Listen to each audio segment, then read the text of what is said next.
Bom dia.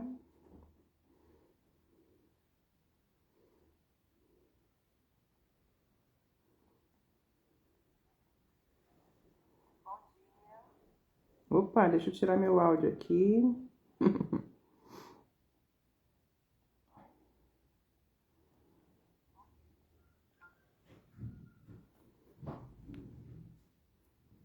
Bom dia. Bom dia, Débora. Paz do Senhor.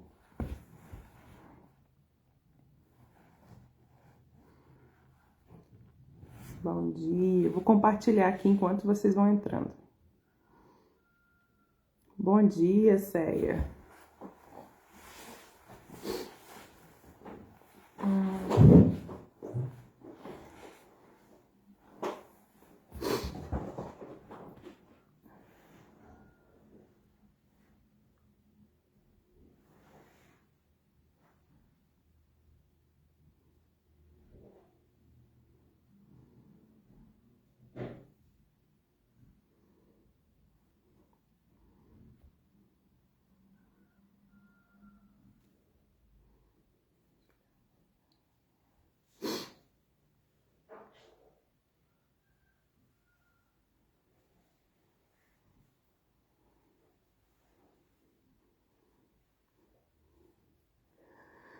Já já a gente começa.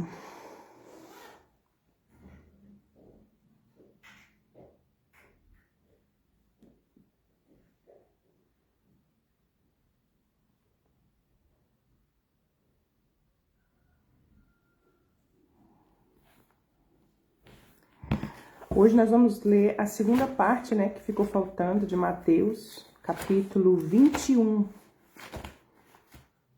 Cadê meu copo? Espera aí.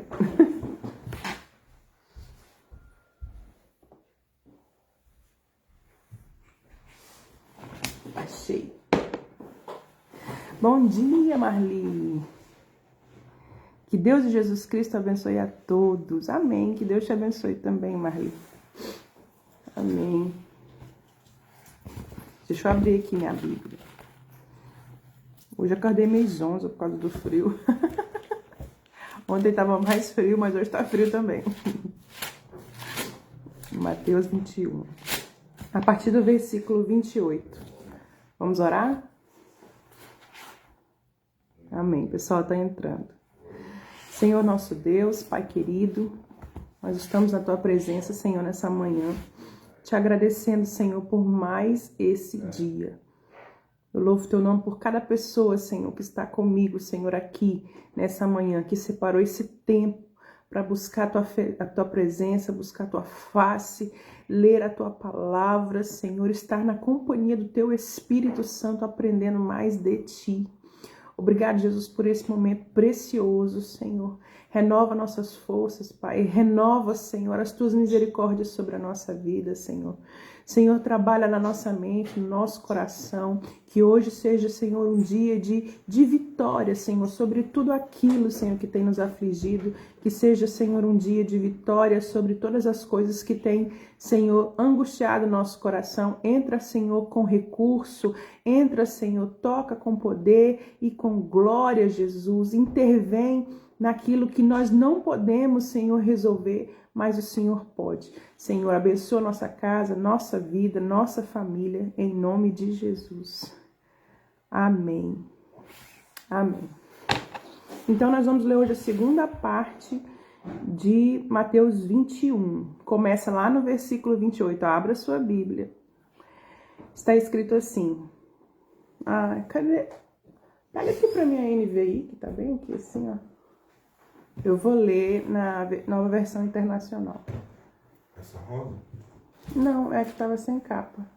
Não tá aí, não? Não. Então deixa. Continuar na minha mesmo. Diz assim, isso é Jesus falando. Mas que vos parece? Aí ele vai contar uma parábola. Um homem tinha 2 filhos. Peraí. Chegou mais alguém aqui. Agora eu quero aparecer. Bom dia. Bom dia, povo abençoado. Acho que tá meio cortando minha cabeça. Mateus Mateus 21. Nós lemos a maior parte ontem, né? Foi. Está faltando a parábola dos dois filhos Está e a faltando parábola duas parábolas. dos lavradeiros. Então, versículo 24. 28. Diz assim: Mas que vos parece? Um homem tinha 2 filhos e, dirigindo-se ao primeiro, disse: Filho, vai trabalhar hoje na minha vinha? Ele, porém, respondendo, disse: Não quero. Mas, depois, arrependendo-se, foi. Essa luz aqui tá incomodando. Peraí. Aí. Arrependendo-se, foi. E, dirigindo-se ao segundo, falou-lhe de igual modo. E, respondendo, ele disse: Eu vou, Senhor. E não foi. Qual dos dois fez a vontade do seu pai? Está assistindo de onde? Eugênio de Castro, do Rio Grande do Sul. Nossa, seja bem-vinda, Norma. Seja bem-vinda. Que bênção. Qual dos dois fez a vontade do seu pai? Disseram-lhe eles. O primeiro. Disse-lhe Jesus: Em verdade vos digo que os publicanos e as meretrizes entram adiante de vós, ou seja, na frente de vocês, né, no reino de Deus. Porque João veio a vós no caminho da justiça e não creram nele. Mas os publicanos e as meretrizes creram nele. Vós, porém, vendo isto, nem depois disso vos arrependeste para crer. Ouvia, aí tem outra parábola, né? Então, vamos parar aqui. A parábola dos 2 filhos. Mais uma vez, essa parábola mostra a mensagem central do Evangelho, que é a convocação de Deus ao arrependimento. Qualquer lugar que você for, qualquer igreja que você for, você precisa entender que o que Deus está chamando todos nós a nos arrependermos dos nossos pecados. Porque Deus sabe que o pecado é o que nos separa de Deus. E Jesus coloca uma parábola para dizer o seguinte: olha, um homem tinha 2 filhos e ele queria que os 2 filhos fossem trabalhar na vinha. O primeiro disse: eu vou trabalhar. Mas não foi. E não foi. O segundo disse: eu não vou trabalhar. Mas arrependeu-se e foi. Mas arrependeu-se e foi. Aos olhos do Pai... Aí Jesus pergunta: quem fez a vontade do Pai? Aos olhos do Pai, quem fez a vontade? O que arrependeu e foi. Só que assim, o Pai ele não sabia até que,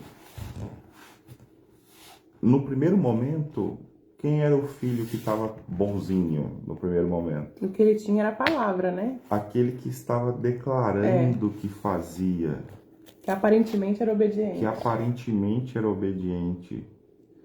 E o outro não tinha nenhuma aparência de obediência. Não tinha vontade, não tinha. Queria ir. Era aquele que você fala: filho, vai lá fazer. Você tem um filho adolescente em casa, você fala assim: vai lá lavar a louça, vai lá lavar o banheiro. Não vou, não quero. A princípio, o filho rebelde. É o que dá mais trabalho. O filho rebelde, o que não parece ser rebelde, que é o que diz que não obedeceria, mas arrependido foi lá e fez. Eu tenho uma filha em casa que às vezes eu falo: filha, vai fazer tal coisa. Não quero fazer aquilo. E eu fico parado, dali um pouquinho, ela vai lá e faz. Acaba fazendo. Jesus está dizendo que esse filho que aparentemente é rebelde são as prostitutas e os publicanos. Quem eram os publicanos? Eram cobradores de impostos. Cobradores de impostos. Ou seja, as duas categorias de pessoas mais mal vistas, reputadas socialmente como os mais pecadores, os piores pecadores para os judeus, para os escribas, os fariseus, os saduceus. Essas aqui, Jesus está dizendo, eles vão entrar primeiro no reino dos céus. Do que quem? Do que a classe religiosa. A classe religiosa da época... Tá acabando? Não, alguma coisa aqui, tá amarrado. A classe religiosa da época representa aqueles que tinham discurso, mas não tinham a prática. Os que aparentemente são filhos obedientes. O que Jesus está condenando nessa parábola é a vida religiosa dos fariseus, que sempre diziam muito, falavam muito, Mas a prática... praticavam pouco. A gente tem que vigiar muito, mas muito mesmo, quando a gente começa a se envolver com isso aqui, ó. Porque pode acontecer de nós começarmos a falar demais. E a fazer de menos. E a fazer de menos. Conhecer demais. Ó, esse livro fala muito de amor. E se a gente começar a falar muito e praticar pouco, nós vamos se tornar como esse primeiro filho. Não, Senhor, eu vou fazer. Ó, vai lá trabalhar na minha vinha. Ah, eu vou trabalhar. Só que dali a pouco eu não vou. E para Deus não conta discurso.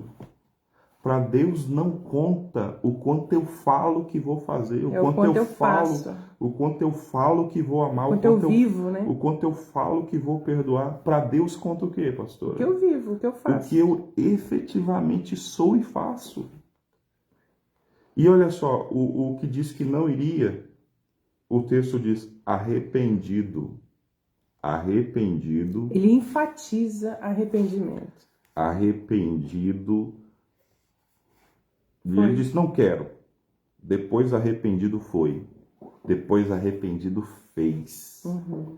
E aí nós lemos lá atrás, nos capítulos anteriores, que Jesus explicando para as pessoas, ele disse assim, quem permanece para sempre? Aí ele diz, aquele que faz a vontade do meu Pai que está nos céus. Então Jesus começa novamente aqui uma parábola para dizer, um disse que faria e não fez, o outro que a princípio ele não queria, foi lá, arrependeu-se e fez. Então esse permanece para sempre, quem faz a vontade. E ele compara que João Batista produziu esse arrependimento em publicanos e meretrizes. João Batista veio dizendo, os seus caminhos estão errados, vocês precisam se arrepender. E aí os fariseus, os saduceus, a classe religiosa, não creu em João. E nem Jesus. Mas as meretrizes e os publicanos creram. Então ele está dizendo aqui, ó, João veio a vós outro no caminho da justiça, não acreditastes nele, ao passo que os publicanos, as prostitutas, creram. Vós, porém, mesmo vendo isso, não vos arrependestes ao final para acreditardes nele. Eu quero só fazer um destaque aqui, que uma vez eu estava assistindo uma entrevista... Vou pegar um leite ali. Vai lá e volta. Uma vez eu estava assistindo uma entrevista na televisão de um deputado que hoje nem mora mais no Brasil, mas está ativo aí na política. E ele falando sobre esse versículo, ele citou esse versículo para dizer que Jesus ama todo mundo, que Jesus recebe todo mundo, que Jesus aprova todo mundo. É verdade, Jesus ama as pessoas. E a Bíblia também diz que ele não lança fora quem se achega a ele. Então, quem se achega, ele recebe. Mas Jesus não aprova todo mundo. E aí ele estava dizendo que o céu é para todo mundo, enfim. E ele cita esse versículo, porque ele fala muito contra a classe dos evangélicos, dos católicos, dos cristãos. E aí ele cita esse versículo para dizer, olha, as prostitutas entrarão primeiro. Só que todo versículo tem um contexto. Então você está vendo hoje aqui na leitura que o contexto é, eles entrarão primeiro do que aqueles que se dizem cristãos, religiosos, enfim, mediante o que? Arrependimento. Então não é que vai entrar no céu alguém, Jesus estava falando aqui, alguém que vive na prática da prostituição. Não é isso. Jesus está falando aqui, ó, eram prostitutas e arrependeram-se. Publicanos eram cobradores de impostos e a maioria deles roubavam também dos impostos. Então, eram ladrões, por isso que eles eram mal vistos e também porque trabalhavam para os romanos. Muitos eram romanos também. Aí Jesus está falando, não vai entrar no céu quem é ladrão, mas vai entrar no céu um ladrão arrependido, uma prostituta arrependida.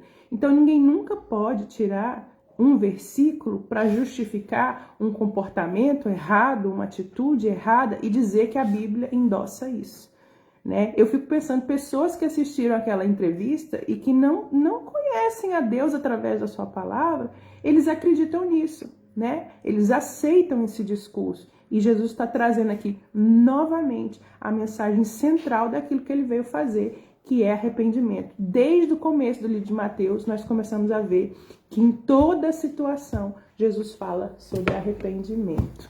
Então, são ex-prostitutas, são prostitutas arrependidas, são mentirosos arrependidos, são ladrões arrependidos, são adúlteros arrependidos. O céu é dessas pessoas. O centro da mensagem do Evangelho é: arrependam-se dos seus pecados, creia, mude os seus caminhos, não é? Se o Evangelho não tirar o pecado de você, o Evangelho não está sendo eficaz na sua vida. Você está vivendo qualquer tipo de fé, mas não a fé de Deus, não a fé do Evangelho verdadeiro. O Evangelho verdadeiro te liberta do pecado, produz arrependimento na sua vida. Agora, quando a gente lê essa parábola, qual é a reflexão que fica para mim e para você? A reflexão que eu não posso me tornar um hipócrita. Sim. Uma vez eu percebi no meu espírito que a gente pode se tornar hipócrita dentro da igreja. Sim. Que a igreja pode começar a fabricar um monte de hipócrita. Sabe quando? Quando a gente começar a falar muito de oração e não orar. Falar de jejum e não jejuar. Falar de perdão e não perdoar. Falar de solidariedade e não ser solidário. Falar de amor e não amar. Falar de fé e não crer. Então, que Deus nos guarde, guarde a mim e a você, que nós sejamos como esse segundo filho. Ele falou uma coisa... Mas ele se arrependeu. Se arrependeu, quer dizer, falou algo que errado, mas teve a prática correta. O outro teve a fala correta. E a prática errada. A prática errada. É melhor aos olhos de Deus você falar errado, mas praticar certo, do que falar certo e praticar errado. No mesmo capítulo, ele ainda vai contar uma segunda parábola a partir do 33. Diz assim: ouvi ainda outra parábola. Houve um homem, pai de família, que plantou uma vinha e circuncidou-a de um valado, e construiu nela um lagar. Lagar é o lugar que era usado, e é usado, né, para vocês que são aqui do sul, para pisar uvas. E edificou nela uma torre e arrendou-a a uns lavradores, e a senhorou, e ausentou-se para longe. E chegando o tempo dos frutos, enviou os seus servos aos lavradores para receber os seus frutos. E os lavradores, apoderando-se dos servos, feriram um, mataram outro e apedrejaram outro. Depois enviou outros servos em maior número do que os primeiros, e eles lhes fizeram o mesmo. E por último, enviou-lhes o seu filho, dizendo: agora terão respeito, é meu filho. Mas os lavradores, vendo o filho, disseram entre si: este é o herdeiro, vinde, vamos matá-lo e nos apoderemos da sua herança. E lançando mão dele, o arrastaram para fora da vinha e ali o mataram. Quando, pois, vier o senhor da vinha, aqui uma pergunta que Jesus está falando. Presta bem atenção nessa pergunta. Quando, pois, vier o senhor da vinha, o que ele fará aos lavradores? E aí Jesus espera a resposta. Então você entendeu a história? Tinha um homem que tinha um campo, que plantou uma vinha, que construiu um lugar de pira das uvas, construiu uma torre, arrendou com os lavradores e foi para longe. No tempo dos frutos, ele manda seus empregados para receber do fruto da terra. Os primeiros empregados são mortos. Ele manda mais, em mais número, também são mortos. Por último, ele manda o herdeiro, porque diz assim: vão me ouvir. Ele manda o filho. O filho, né? Que era o herdeiro. O filho vão ouvir. O filho vão me ouvir. Era o herdeiro. Que era o herdeiro. E aí eles dizem: não, ele é o herdeiro, vamos matá-los e aí sim nós tomaremos a herança. Então Jesus coloca essa situação muito injusta. No final ele pergunta: imagina o que fará o dono da vinha a esses lavradores. No final. Mataram os servos e por último mataram o filho do dono da vinha. Uhum. O que imagina, pastor, aqui? Então, no final que Jesus conta essa parábola, né, você está vendo que foi injusto o que aconteceu. Ele deixa ali para que digam a resposta. O que você acha que o dono da vinha deveria fazer com esses lavradores? E aí no 41 eles respondem: olha só, Ele está falando aqui hoje sobre a importância de você viver o que você fala. Você não apenas responder certo, mas você viver da maneira certa. E aí, olha o que eles respondem. 41.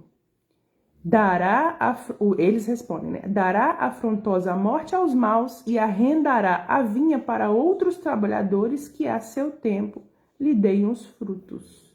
Então ele estava dizendo, mataram meu filho, meus servos, é justo que eles morram. Eles vão morrer e vão pegar a vinha e arrendar para outras pessoas. Essa é a resposta deles. Isso aqui é tremendo, porque Jesus ele vai dizer no 43, portanto vos digo que o reino de Deus... Não pula, ele tem que ler o 42. O 42, nunca leste na escritura pedras que os construtores rejeitaram, essa veio a ser a principal pedra angular, isso procede do Senhor e é maravilhoso aos nossos olhos. Isso. Qual é a pedra que os construtores rejeitaram? Está falando de Jesus. Jesus é a pedra de esquina eleita que os edificadores e construtores rejeitaram. Mas olha o 43, portanto vos digo, o reino de Deus vos será tirado e entregue a um povo que lhe produza os respectivos frutos. Olha aí. Posso fazer ponderações aqui, pastora? Pode. O cenário é um dono de uma vinha arrendando ela e depois para lavradores. Aqui vocês sabem o que é arrendar terra, né? Acho que tem uma prática comum aqui, arrendar terra, donos de propriedade de terra arrendam ela para outros agricultores, produz e depois eles recebem percentual do que foi produzido. Jesus está usando essa parábola. Por que Jesus usa essas parábolas? Jesus usando parábola de pescadores, parábolas de lavradores da terra. Eram situações corriqueiras, né? Para eles entenderem. Porque Jesus estava comunicando com pessoas que eram predominantemente ou pescadores, ou lavradores de terra, ou agricultores. Então, essas pessoas iam entender porque Jesus está pegando o contexto de vida delas e aplicando um ensinamento. Será bem semelhante a isso aqui.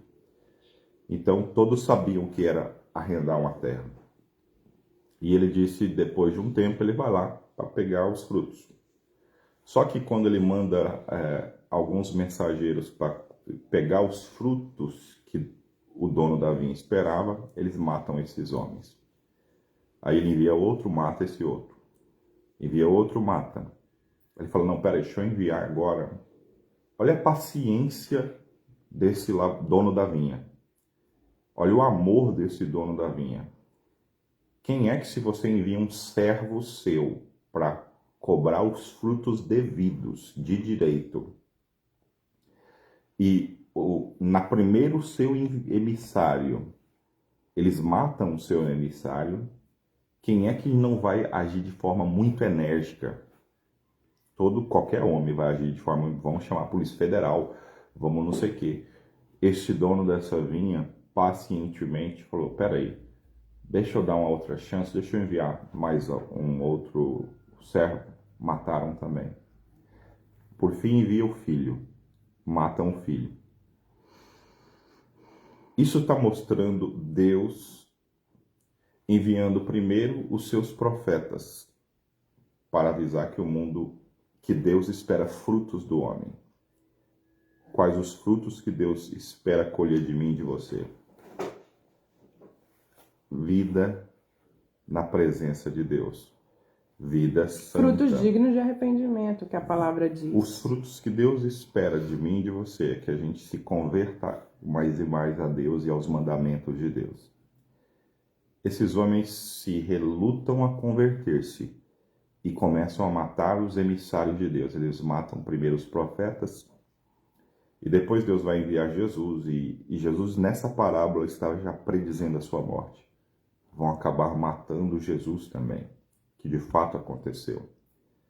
E Jesus faz uma pergunta: o que você acha que o dono da vinha vai fazer a estes homens? Rejeita os seus emissários e por fim mata o seu próprio filho. Vai ser impiedoso, vai tirar a vinha da mão deles e vai dar a outros. Quem é essa vinha que Deus vai tirar daqui e vai dar para outros? Eram os judeus. Os judeus cuidavam da aliança com Deus. Jesus veio para os judeus. quando eles os rejeitam, os próprios homens responderam: bom, esses homens que arrendaram estão sendo muito ruins. O dono da vinha vai matá-los cruelmente. E depois vai tirar essa vinha e vai dar para outros. E é isso que aconteceu. Jesus, quando eles responderam isso, o dono da vinha vai matá-los cruelmente, vai tirar a vinha deles e vai dar para outros.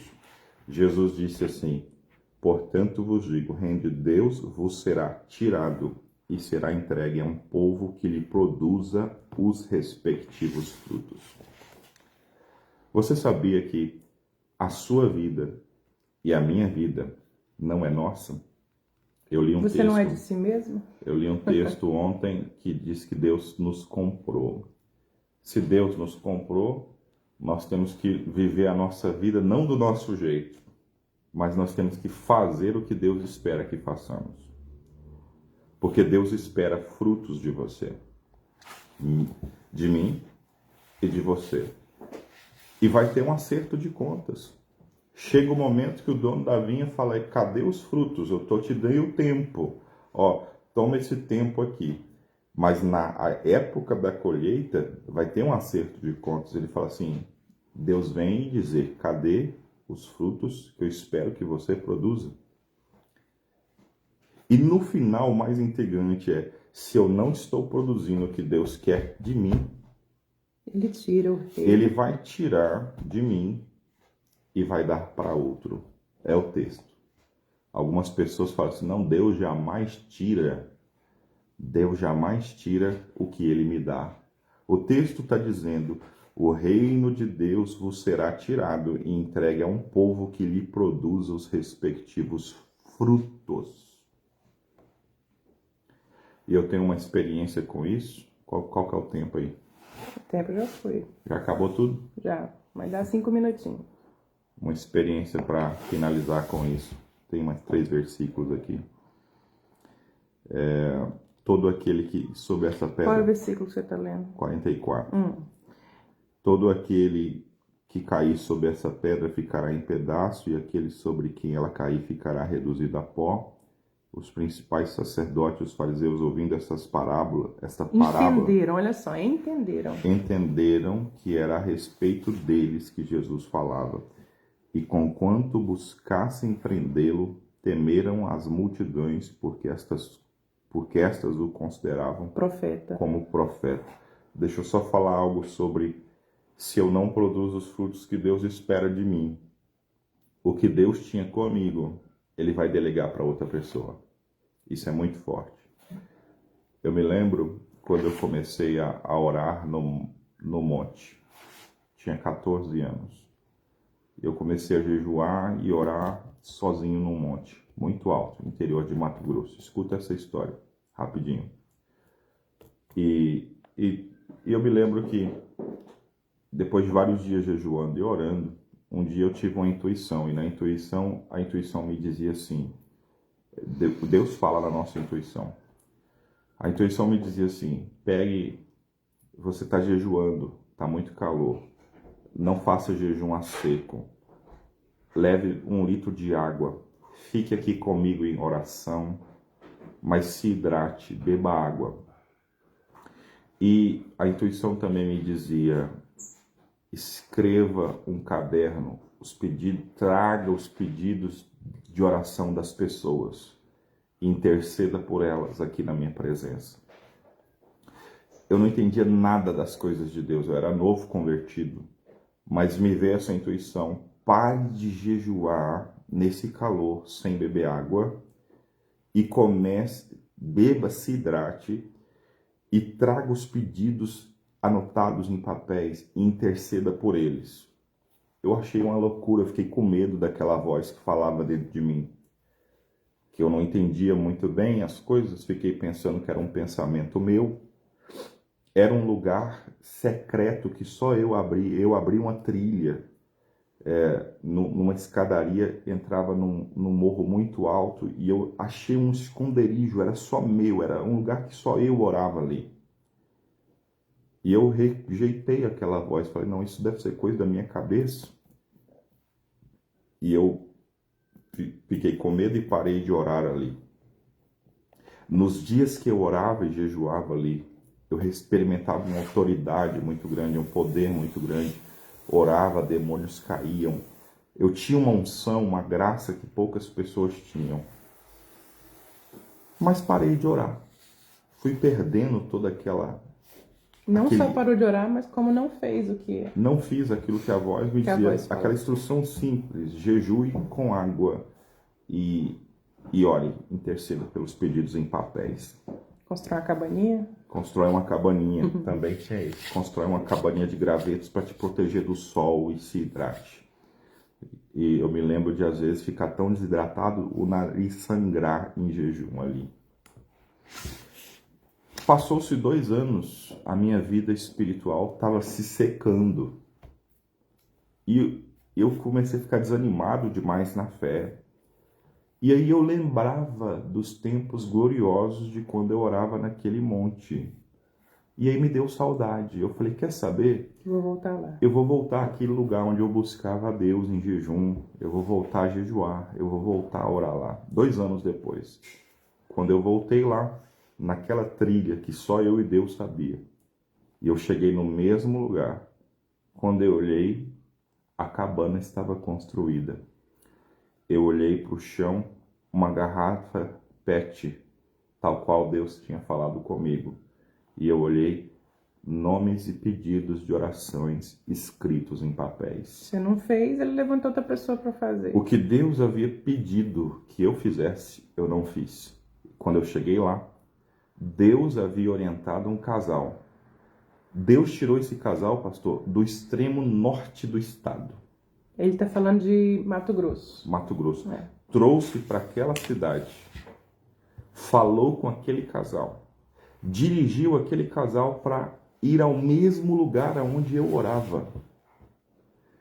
E deu as mesmas instruções. Faça uma cabana, se hidrate em jejum, ore e interceda pelos nomes que chegam em papéis. Bom dia. Bom dia, Edson. Boa viagem para vocês hoje. Deus deu uma instrução para mim. Eu não fiz. Outro fez. Deus deu a mesma instrução para outras pessoas que foram lá e fizeram sem conhecer aquele lugar. Depois eu fui conhecer aquelas pessoas, elas foram guiadas ao mesmo lugar que Deus me guiou, para fazer o que Deus tinha dito a mim. Sabe o que isso nos diz? O fruto era para ser seu. O fruto era para ser meu, mas eu não fui obediente a Deus. Querido, se Deus espera algo de você, se você não fizer, Deus vai chamar outra pessoa para fazer o que Ele espera que eu e você façamos. Porque Deus não vai ficar refém de você. E como essa palavra diz, né? O reino dos céus é para quem se arrepende. E se você está na presença de Deus, mas não se arrepende dos seus pecados, não tem a mínima intenção de deixá-los, né? Achando que pode entrar no reino dos céus assim, a Bíblia diz, vai ser tirado. O reino do céu que era para você vai ser tirado e vai dar para outro que se arrependa. Essas duas parábolas... Não vai ser tirado, se você não se arrepende, não vai ser tirado só o propósito, né? No meu caso, foi só um propósito de oração. Jesus está falando do reino dos céus, ele está falando entrada no reino dos céus. Se você não se arrepende, não alinha a sua vida para andar com Deus, o reino de Deus vai ser tirado de você. Então, aquilo que era para ser seu, vai ser tirado de você. Ou aquilo que já era seu. Porque alguém pode vir andando aí nessa vida aí e sendo salvo, sendo uma pessoa, ó, beleza. Mas você vai ver também que a outra coisa que a Bíblia fala muito é nos incentivando a permanecer. Então, pode ser que ele vinha ali, ó, legalzinho, mas chega uma fase da vida dele que ele não permanece, ele desiste, ele volta para trás. Então, aquilo que ele tinha, ele não tem mais. Isso também quebra uma outra narrativa, uma outra visão de até pessoas mesmo de dentro da igreja que acreditam que uma vez que você tem algo de Deus ou que você é salvo, você nunca mais perde. E isso é muito incoerente. É uma mentira. As palavras de Jesus desmentem isso facilmente. Né? é muito incoerente com o que a Bíblia ensina, né? Isso te dá uma falsa segurança de que você é salvo, uma falsa segurança de que você é filho de Deus, né? Ah, todo mundo é filho de Deus? Não, não é filho de Deus. Isso também é outro assunto que a gente vai ver aqui. Não sou eu que estou dizendo, não é ele, tá? É a palavra. Mas isso te dá uma falsa segurança. Então, cuidado, porque... Vamos orar. Cuidado, porque Jesus, ele chegou para os discípulos, para os fariseus, eles disseram assim, ó, vai ser tirado de vocês. Estava com vocês, mas vai ser tirado de vocês, se vocês não se arrependerem. E nós estamos já no capítulo 21, você vendo Jesus fazer maravilhas, sinais, ensinar com autoridade, falar tudo o que falava, e você diz, agora os fariseus vão se arrepender. E no final desse capítulo, a Bíblia diz que eles entendem que Jesus falava deles. E qual é a reação que eles têm? Procuravam prendê-lo. Então, em todo o tempo, com o coração endurecido. E a minha maior oração durante essas leituras que a gente faz de manhã é que, ouvindo a palavra de Deus, a gente nunca endureça o coração para aquilo que Jesus diz. Amém? Vamos orar. Senhor nosso Deus, pode orar.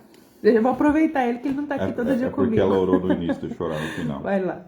Senhor, nós não queremos ser hipócritas, como na primeira parábola, dizer que ia fazer e no final não fazer. Dizer que vamos jejuar, não jejuar, dizer que vamos ser solidários e não sermos, dizermos que vamos fazer e não fazer. Senhor, nós também não queremos ser aqueles das quais o Senhor espera frutos e na estação dos frutos não darmos esses frutos. Senhor, nós queremos ser iluminados, guiados e instruídos pelo céu a darmos os frutos que o Senhor espera de nós. Arrependimento e prática de boas obras, a prática do amor, sermos como aquele bom samaritano que fazia a vontade de Deus, cuidando do próximo que estava caído à beira do caminho. Então, planta dentro de nós essa misericórdia, esse amor. Planta dentro de nós, Senhor, esse espírito voluntário que se dispõe, que não fica só no discurso, como eram os fariseus, eles eram cheios de discursos, mas fracos demais na sua prática, que nós não sejamos bons de discurso e falíveis demais na prática. Não deixa nunca, Deus, eu falar de oração e orar pouco, ou falar de jejum e jejuar pouco, que eu seja alguém que pratique muito mais do que falo, que todos nós venhamos dar os frutos que o Senhor espera de nós.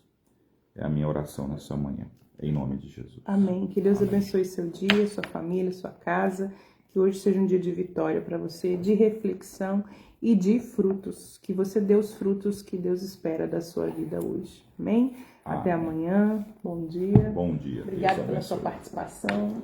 Hoje participação lá do Rio Grande do Sul. Deus Amém. abençoe. Gente, um abraço.